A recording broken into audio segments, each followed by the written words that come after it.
there, YouTube. I was just at Walmart's, vlogged across some cool scenery through downtown Chehalis. About 10 minutes worth of vlogging, and I suddenly realized you are not used to wintertime riding yet, because I had the lens cap on the camera. I don't know what made me finally think of it. I think I reached down and I noticed my little side pocket on my coat was open. And my first thought was, oh man, I could lose that lens cap. But my second thought was, reach up. Yeah. My second thought was correct. The old lens cap is on the camera. I hate when you do stuff like that. It'd almost be cool if the camera came on, realized it was seeing black, because this would work good in when the camera's in your pocket, in your camera case. If something bumps it and turns it on, it'd be great that it would set off some alarm and then just shut itself off. At least make some beeping and carrying on, so I know that the camera's seeing pitch black. I would write that into the program of these things, because nobody would turn the camera on purpose in total black darkness. At least have the option to turn that on. But anyway, what I was discussing is I was, for my G7X, I was kind of looking, you know how GoPro has the hand grip, I think they call it, for the GoPros? Just a little module thing like that to put on the G7X that would make it easier to hold. And I forgot to have Kelly look for a set of Ori grips. I got some what are they, 1/4-20 bolts, the size and pitch of a tripod. And I forgot to have her look, because I've got some of those BRP handlebar things. I could bob one off, make it nice and short, and use it. But that definitely adds some weight. Those solid aluminum handlebars are not overly light. So anyway, I was looking for that and a little case that I could put the camera in. And I'm looking all over. I don't see any camera supplies anywhere.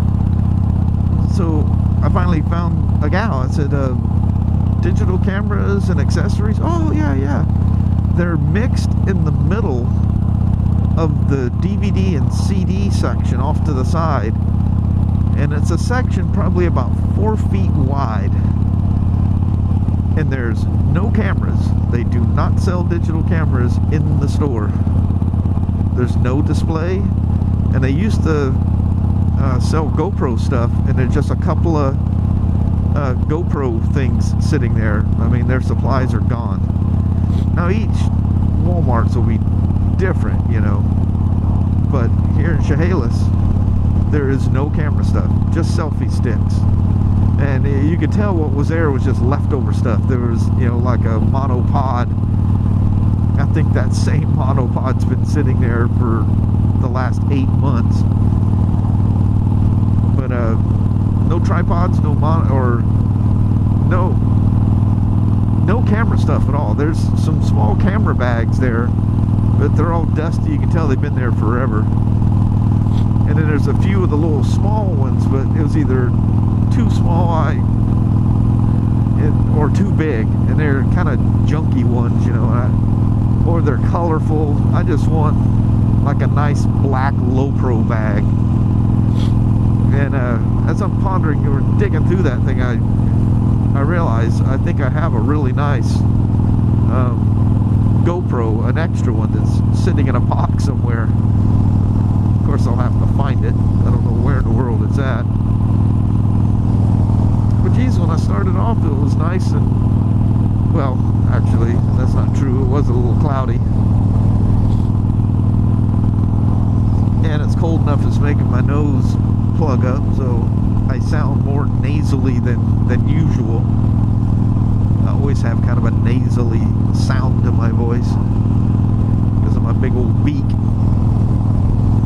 But yeah, cell phones have taken over, and digital cameras are out.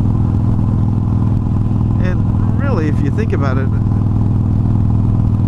who do you see carrying point-and-shoot cameras around anymore? I mean, it was common to see people. Now when you go to any kind of a tourist attraction or whatever, and you see people, you know, with their cell phones out. And with an iPhone or, you know, a high-end Android phone, there's other phones that take, you know, I mean, people's perception of what a good picture is, you know, off the chart. What people think are fantastic pictures, I just like, wow, yeah. That Note 4 that I had, it wasn't bad with pictures. It tended to over sharpen, and color accuracy was questionable at best. But the really cool thing about this Note 5 is I can actually shoot in RAW, actual RAW photos. And I went walking around Tumwater Falls, this little kind of a park thing where you walk down, cross a bridge, come back, and shot a bunch of RAW down there. Holy crap, there's no way that came out of a cell phone. Now, in all fairness, and I don't recall the name of the app. There's an app where you can shoot RAW with an iPhone too, but it's not the Note 5 saves it as a DNG file, which is an Adobe digital negative, and it's kind of a universally accepted. Just about any RAW photo editor will accept a DNG file, but the one that I found for the iPhone, it now this could be a trick with the Note as well, but it saves it as a uncompressed TIFF file, and there's so much meat in those files that it just as well be RAW. But unlike you have the option with the Note 5 of adjusting the white balance, but with a true RAW file, you can the white balance. If you haven't set it automatic, it's going to be there, but you have the ability to adjust it. But then the uncompressed TIFF files, that they call it digital RAW, is what this one app for the iPhone. I mean, like I say, there's so much meat in that picture, you can adjust the white balance without any kind of deterioration whatsoever. So, kind of the 6 1 half dozen the other. I've been using that thing for years. Hell, I was using that back with the iPhone 4. And, oh boy, you want to take, if you don't have a camera and you need an important picture, you just open that app and take the shots with that. It's crazy.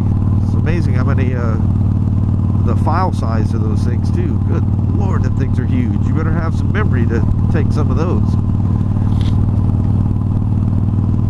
But I have it set to shoot, you know, standard JPEG plus the uncompressed TIFF, so it kind of adds to it. But you're not going to be taking a boatload of pictures like that. Just with the same with the Samsung too. Those DNG files, they're quite large. And the problem with them, with the same with the Android, you see the JPEG version of it, you don't see it, and it's you actually got to hack in there and pull that thing out. The same with the iPhone. It doesn't just end up in the normal feed. You'll see the JPEG version of it, but in a pinch, you can get a quality cell phone picture out of that. I watch a lot of reviews and read a lot of reviews on it. They'll set this house up. This will be the most beautiful Halloween setup you'll see. That old country house. They'll have some scarecrows and great big old pumpkins, and all the leaves fall out of the tree, and they don't rake their lawn. They leave them, you know, until they turn ugly, then they rake them out. But when they're still beautiful, they leave them there. I hate the people that as soon as the leaves hit the ground, they're out there raking them up. Whoa, that's beautiful. Like the yellows and all hit the ground, and all the yellow from the tree is on the ground. Leave them things for a bit. Enjoy the beauty. The reds do it. Gorgeous. I think these people leave their trees alone for the most part. That's not a pretty tree, but that's not the one I was thinking of. Those are pretty trees though. They're not fully in fall bloom. And not that that's a bloom. It's actually the leaves dying. Yep, here comes the wintertime stuffy nose. Isn't that cool? And the tickle in my throat. That wasn't related. You just get a tickle in your throat every once in a while.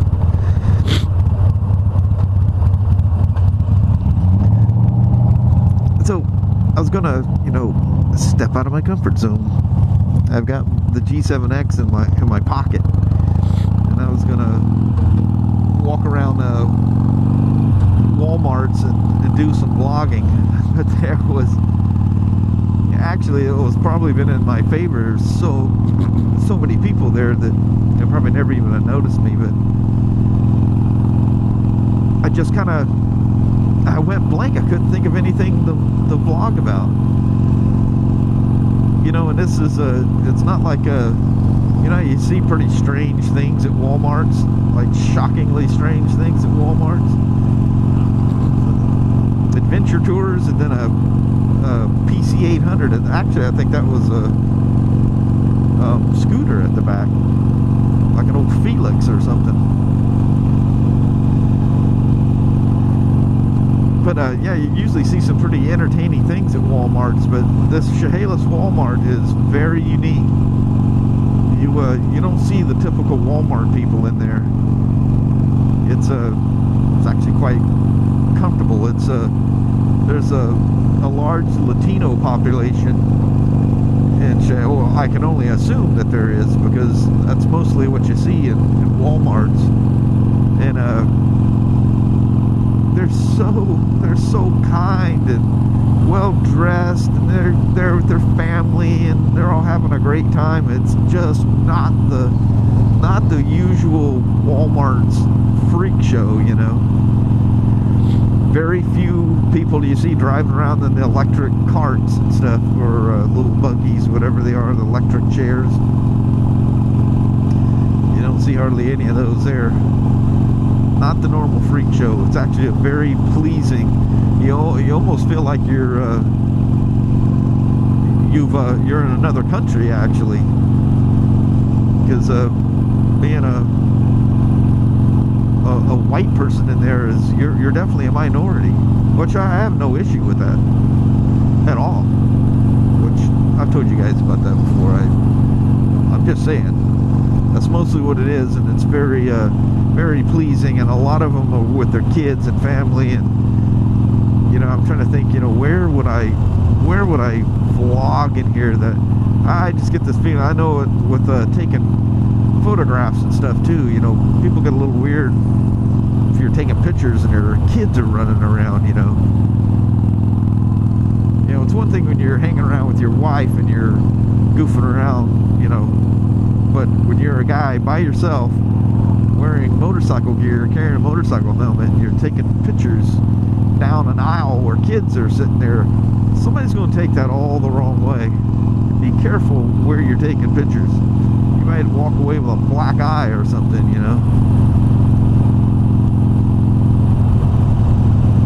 But yeah, well, it didn't really matter anyway. I absolutely just had like writer's block I just couldn't think of anything to vlog. I was just thinking about what I needed to get, and the first place I went was over by the cameras. The two things, you know, I just wanted a hand grip, you know, similar to like they have for GoPros. I know they make them for the cameras. I see the damn things. I just Amazon the thing, but anyway, I was looking for that in a nice, fairly tight-fitting small case to put it in, and there's no such thing. Well, there was a little small cases, but they were like old stuff.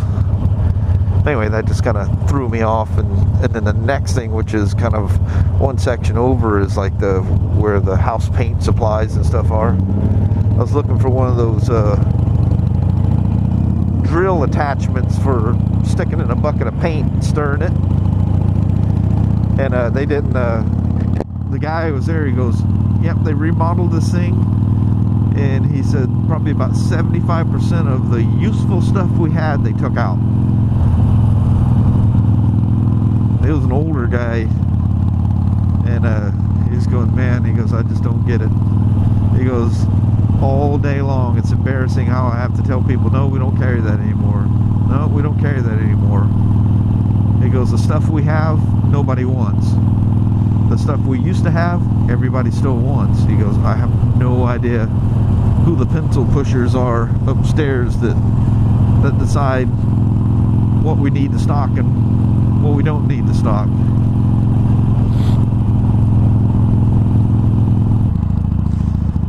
I'm back now at the end of my ritual Sunday ride. Oh, my helmet. It made a whistling sound. Like, what the hell was that? But every Sunday I've been riding this thing. And today I've vlogged. I went out to Chehalis to Walmart's. I vlogged on the way there, and on the way back. You ever get that feeling you're almost vlogging because you feel like you have to vlog, and you really have absolutely nothing to say? That's the way I feel today. It's one of those things. I want to vlog, but nothing of any use is coming out of my mouth. I'm just rattling on like an idiot. You guys are probably going, "Well, that's what makes it any different." I don't know. I have to listen to it, but I just felt like I was just going on and talking just to talk. But I just topped this thing off with gas at the gas station, and this couple rides up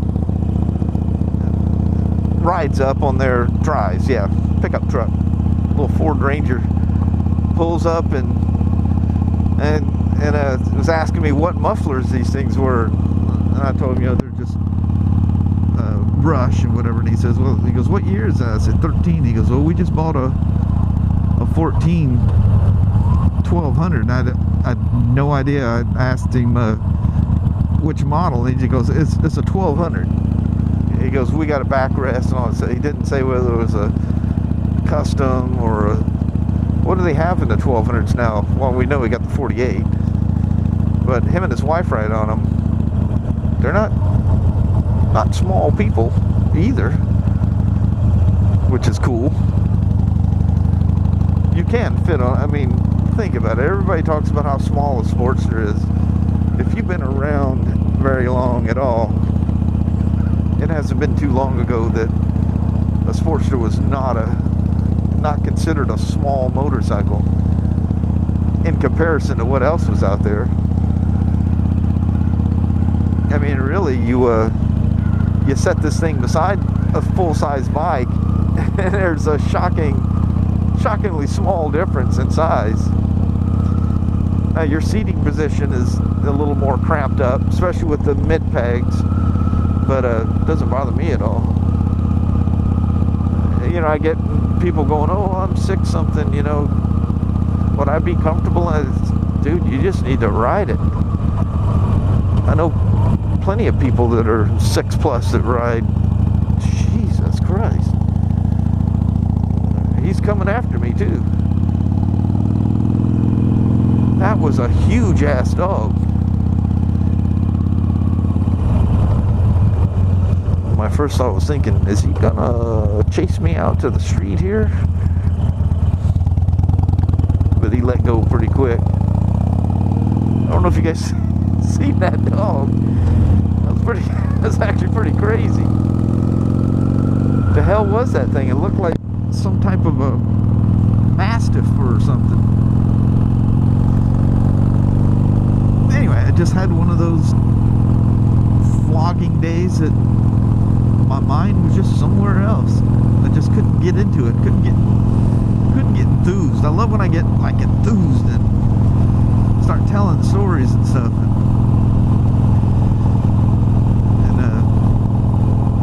Today wasn't one of those days. And I'm really cold. I should have wore some different attire. And it's still showing at 62 degrees. But the moisture is just incredible out here. It's amazing how cool it is. What the hell, I ended up being gone over 2 hours today.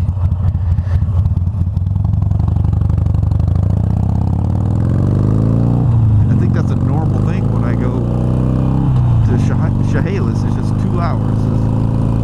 Even though, especially if you hit the freeway, you can get there in about 25 minutes. It's not that far away. It's way closer than going to Longview. Plus, I drive towards Longview every single day. On the weekend, I am not going to Longview unless I have to for something. So here I'm sitting here talking about it, have nothing to say, and I'm kind of like rolling right back into it again. But it was really cool talking to those people. And so they're asking me all these questions and stuff, and I thought, you know, I just give them my card and they can watch some of my videos or whatever. And so I go, do you guys ever watch YouTube? He goes, we don't even have a smartphone. I said, well, you can watch it on a computer as well. And he goes, well, we don't even have a computer. He goes, we don't mess with any of that stuff. So I just left it at that. But anyway, they were really interesting. They were an older couple. He was talking about that because he put some Vance and Hines on his, but it's so loud they can't even hear each other talk. And they go, yeah, Vance and Hines pretty famous for being quite loud. Said I had some Vance and Hines on a 1200 low I had. I even put the quiet baffles in there, and that thing was brutally loud. They go, so we put the stock ones back on, then everybody teased him, says, you know, they get these little wisecracks. Is that thing even running? So they put them back on. But he was interested in these. He heard me pulling in, and he really, really liked the sound of them. I said, yeah, I don't know what it is. Something about these rushes. Rush mufflers just have that nice, deep sound. It doesn't even sound like... In fact, his wife was arguing with him that this was not a Sportster. That it was a bigger Harley. But anyway, I'm freezing. I'm gonna head home. So I appreciate you guys watching. I hope I had something useful to say today in the vlogs. But until next time, I'm rolling. We'll see ya. Take care now. Bye-bye.